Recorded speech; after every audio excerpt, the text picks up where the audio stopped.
जय श्री गणेश, जय दशा माता। नमस्कार भक्तों, आप सभी का स्वागत है हमारे इस पावन चैनल में। जैसा कि आप जानते हैं, चैत्र मास की पावन दशमी तिथि पर दशा माता का व्रत किया जाता है।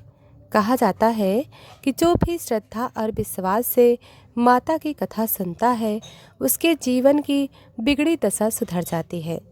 आज हम लेकर आए हैं दशा माता की एक अत्यंत चमत्कारिक और हृदय स्पर्श कथा, जिसे अंत तक सुनने से घर में सुख, शांति और समृद्धि का वास होता है। यदि आप भी चाहते हैं माता की कृपा आपके परिवार पर बनी रहे, तो इस कथा को पूरा अवश्य सुनिए, आधा अधूरा मत छोड़िए। वीडियो को लाइक करें, चैनल को सब्सक्राइब करें और कमेंट में श्रद्धा से लिखें जय दशा माता। अब आइए पूर्ण श्रद्धा और भक्ति के साथ आरंभ करते हैं दशा माता व्रत की पावन कथा। तो बोलिए सच्चे दरबार की जय। दशा माता के दूसरे दिन की कथा। वन का वातावरण अत्यंत शांत था, परंतु उस शांति के भीतर राजा और रानी के हृदय में तूफान चल रहा था। राजा नल और रानी दमयंती अब राजसी वस्त्रों में नहीं, बल्कि साधारण वेश में थे। भूख से व्याकुल, प्यास से अधीर, थके हुए कदमों से दोनों जंगल में चल रहे थे। रानी के मन में भी एक ही विचार था, यह सब दशा माता के अपमान का परिणाम है। राजा नल भी अब अपने किए पर पश्चाताप करने लगे थे। रानी बोली, राजन, जब तक हम सच्चे मन से माता से क्षमा नहीं मांगेंगे, तब तक यह विपत्ति समाप्त नहीं होगी। राजा ने विनम्र स्वर में कहा, देवी, अब मैं समझ चुका हूँ। अहंकार ने ही हमें पतन की ओर धकेल दिया। वन में उन्होंने एक सूखे वृक्ष के नीचे विश्राम किया। रात को पुनः राजा को स्वप्न आया। वही दो स्त्रियां, एक बोली, मैं अभी भी जा रही हूँ। दूसरी बोली, मैं अभी भी आ रही हूँ। राजा ने रोककर कहा, हे लक्ष्मी, मुझे माफ़ करो, लेकिन स्वप्न टूट गया। अगले दिन वे दोनों एक सूखे बाग में पहुँचे। जैसे ही उनके चरण वहाँ पड़े, सूखा बाग हरा हो गया। यह देखकर बाग का मालिक चकित रह गया। उसने दोनों को काम पर रख लिया। एक दिन बाग की मालकिन ने संपदा देवी दशा माता की कथा सुनी और पीला डोरा धारण किया। रानी ने पूछा, यह डोरा कैसा है? मालकिन बोली, यह दशा माता का पवित्र डोरा है। इसे श्रद्धा से धारण करने से भाग्य बदल जाता है। रानी की आंखों में आंसू आ गए। उन्होंने भी कथा सुनी और पुनः डोरा धारण किया। रानी बोली, हे माता, यदि आप सच्ची हैं तो हमारे दिन बदल दीजिए। उस रात राजा को स्वप्न आया। इस बार जाने वाली स्त्री बोली, मैं दरिद्रता हूँ, अब मैं जा रही हूँ।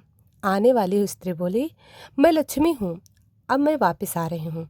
राजा ने हाथ जोड़कर प्रणाम किया। अब धीरे धीरे सब बदलने लगा। जिस बाग में वे काम करते थे, वहाँ फलों की भरमार हो गई। मालिक प्रसन्न होकर उन्हें अधिक वेतन देने लगा। रानी ने सुंदर फूलों के हार बनाए। उनकी कला की चर्चा नगर में फैल गई। जब वे अपने पुराने रास्ते से लौटे, जहाँ थाली मिट्टी की बनी थी, वही थाली हीरे मोती से जड़ी मिली। जहाँ मोर ने हार निगला था, वहाँ मोर हार उगलता दिखा। जहाँ मित्र के औजार गायब हुए थे, वे फिर से मिल गए। राजा ने कहा, यह सब माता की कृपा है।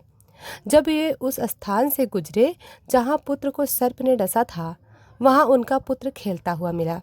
राजा रानी की आंखों से अश्रुधारा बहने लगी। पुत्र बोला, माता पिता, आप मुझे छोड़कर कहाँ चले गए थे? रानी ने उसे गले लगा लिया। यह माता की असीम कृपा थी। अंततः वे अपने राज्य लौटे। महल पूर्ववत खड़ा था। प्रजा ने स्वागत किया। धन धान्य फिर से भर गया। राजा नल ने घोषणा की, आज से प्रत्येक वर्ष चैत्र शुक्ल दशमी को दशा माता का व्रत किया जाएगा। रानी ने स्त्रियों को डोरा बांधने की विधि सिखाई। सभी ने एक स्वर में कहा, जय दशा माता। प्रिय भक्तजनों, दूसरे दिन की शिक्षा, अहंकार त्यागें, स्त्री की आस्था का सम्मान करें, विपत्ति में धैर्य रखें, श्रद्धा से व्रत करें। प्रिय भक्तजनों, अब आइए श्रवण करते हैं दूसरी कथा, सेठ धनपाल और सेठानी की परीक्षा। बहुत समय पहले अवंती नगरी में एक धनी सेठ रहता था। प्रिय भक्तजनों, अब आइए श्रवण करते हैं एक और कथा। बहुत समय पहले अवंती नगरी में एक धनी सेठ रहता था। उसका नाम धनपाल था और उसकी पत्नी का नाम गौरी था। दोनों के घर में धन, अन्न और वैभव की कोई कमी नहीं थी। बड़े बड़े व्यापारी उनसे उधार लेते और समय पर चुका देते। नगर में उनकी प्रतिष्ठा दूर दूर तक फैली हुई थी। गौरी अत्यंत धार्मिक प्रवृत्ति की स्त्री थी। वह प्रतिदिन प्रातः स्नान कर देवी देवताओं की पूजा करती। एक दिन चैत्र मास की शुक्ल दशमी आई। नगर की स्त्रियां दशा माता का व्रत कर रही थीं। सभी ने पीला डोरा धारण किया और कथा सुनी। गौरी ने भी पड़ोस की वृद्धा से पूछा कि यह व्रत कैसा है। वृद्धा ने कहा कि यह दशा माता का पावन व्रत है। इसे करने से घर में सुख, शांति और समृद्धि बनी रहती है। यदि कभी दुर्भाग्य भी आ जाए तो माता रक्षा करती हैं। गौरी ने श्रद्धा से व्रत करने का निश्चय किया। उसने विधि विधान से पूजा की और पीला डोरा बांधा। जब सेठ धनपाल घर लौटे तो उन्होंने पूछा कि यह क्या बांधा है। गौरी ने विनम्रता से पूरी कथा सुनाई। सेठ ने हंसते हुए कहा कि हमारे पास धन की कमी नहीं है। किसी डोरे से भाग्य नहीं बदलता, भाग्य परिश्रम से बनता है। उन्होंने क्रोध में आकर कहा, वह डोरा तोड़कर फेंक दिया। गौरी का हृदय कांप उठा और उसने माता से क्षमा मांगी। उसी रात सेठ को अजीब स्वप्न आने लगे। स्वप्न में एक तेजस्वी स्त्री बोली कि मैं जा रही हूँ। दूसरी काली छाया बोली कि मैं आ रही हूँ। सेठ घबरा कर बैठते और पसीने से तर हो जाते। कुछ ही दिनों में व्यापार में घाटा होने लगा। जहाज समुद्र में डूब गया और माल नष्ट हो गया। रेडी लोग पैसे लौटाने से मुकर गए। घर में कलह और चिंता का वातावरण फैल गया। धीरे धीरे तिजोरी खाली होने लगी। गौरी समझ गई कि यह माता के अपमान का परिणाम है। उसने पति से कहा कि हमें माता से क्षमा मांगनी चाहिए। सेठ ने पहले तो अनसुना कर दिया। हालात बिगड़ते गए। एक दिन ऐसा आया जब घर का कीमती सामान बेचना पड़ा। सेठ और सेठानी को साधारण वस्त्र पहनने पड़े। नगर के लोग जो पहले सम्मान करते थे वह उपहास करने लगे। धन का अभिमान पल भर में मिट्टी में बदल गया। सेठ के मन में पश्चाताप जाग उठा। उन्होंने स्वीकार किया कि गलती उन्हीं से हुई है। दोनों ने तय किया कि वे नगर छोड़कर कहीं श्रम करेंगे और सच्चे मन से माता की से क्षमा मांगेंगे। इस प्रकार उनके जीवन में कठिन परीक्षा आरंभ हुई।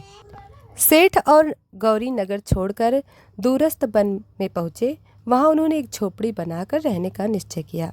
दिन में लकड़ी काटते और बाजार में जाकर बेचकर भोजन जुटाते। जीवन अब संघर्ष और श्रम से भर गया। गौरी प्रतिदिन स्नान कर मिट्टी से माता की प्रतिमा बनाती। वह पुष्प चढ़ाकर प्रार्थना करती कि माता क्षमा करें। सेठ भी अब नम्र हो चुके थे और साथ बैठकर जप करते। एक दिन वन में भयंकर आंधी आई। झोपड़ी गिर गई और उनका संचित अन्न भी भीग गया। सेठ निराश होकर बोले कि लगता है भाग्य ही रूठ गया है। गौरी ने धैर्य रखते हुए कहा कि परीक्षा के बाद ही कृपा मिलती है। उस रात दोनों ने उपवास कर माता का स्मरण किया। स्वप्न में एक दिव्य स्त्री प्रकट हुई। उन्होंने कहा कि श्रद्धा और धैर्य ही सच्ची भक्ति है। यदि तुम सच्चे मन से व्रत करोगे तो सब ठीक हो जाएगा। सुबह उठते ही दोनों ने निर्णय लिया कि पुनः व्रत करेंगे। उन्होंने जंगल में पुष्पों से पूजा की। गौरी ने फिर से पीला डोरा बांधा। सेठ ने स्वयं अपने हाथों से वह डोरा बांधने में सहायता की। धीरे धीरे परिस्थितियां बदलने लगी। लकड़ी अधिक दाम में बिकने लगी। एक व्यापारी ने उन्हें काम पर रख लिया। उनकी मेहनत और ईमानदारी से प्रभावित हुए। कुछ महीनों में उन्होंने थोड़ा सा धन जमा कर लिया। वन का सूखा बाग उनके आने से हरा भरा हो गया। लोग कहने लगे इनके कदम शुभ हैं। सेठ समझ गए कि यह माता की कृपा है। अब उनका मन पूर्णतः भक्ति में रम गया। वे प्रतिवर्ष दशमी को व्रत करते और कथा सुनते। नगर में भी उनकी श्रद्धा की चर्चा दूर दूर तक फैलने लगी। कुछ ही वर्षों बाद वही व्यापारी सेठ अपना साझेदार बना लिया। व्यापार तेज से बढ़ा और धन आने लगा। पर अब सेठ के स्वभाव में विनम्रता आ चुकी थी। उन्होंने सबसे पहले माता का मंदिर बनवाया। नगर की स्त्रियों को व्रत की विधि बताई। गौरी ने स्वयं कथा सुनाकर सबको प्रेरित किया। धीरे धीरे उनका पुराना घर भी वापस मिल गया। ऋणी लोग स्वयं पैसे लौटाने लगे। समुद्र में डूबा जहाज सुरक्षित किनारे लग गया। मानो माता ने सब कुछ लौटा दिया। सेठ ने हाथ जोड़कर कहा कि धन अस्थाई नहीं, यदि अहंकार आए तो लक्ष्मी चली जाती हैं, और यदि श्रद्धा हो तो दरिद्रता भी दूर भाग जाती हैं। इस प्रकार दशा माता की कृपा से उनका जीवन भी सुधर गया। नगर में प्रतिवर्ष धूमधाम से व्रत मनाया जाने लगा। सबने एक स्वर में कहा, दशा माता की जय। प्रिय भक्तजनों, अहंकार से विनाश और श्रद्धा से उत्थान होता है। स्त्री की आस्था का सम्मान करना चाहिए। विपत्ति हमें विनम्र बनाती है और भक्ति सिखाती है। दशा माता की कृपा से जीवन में सुख समृद्धि आती है। तो भक्तों, आपने श्रवण किया दशा माता की कथा। हम कल आगे की कथा को श्रवण करेंगे। तब तक के लिए जय माता दी।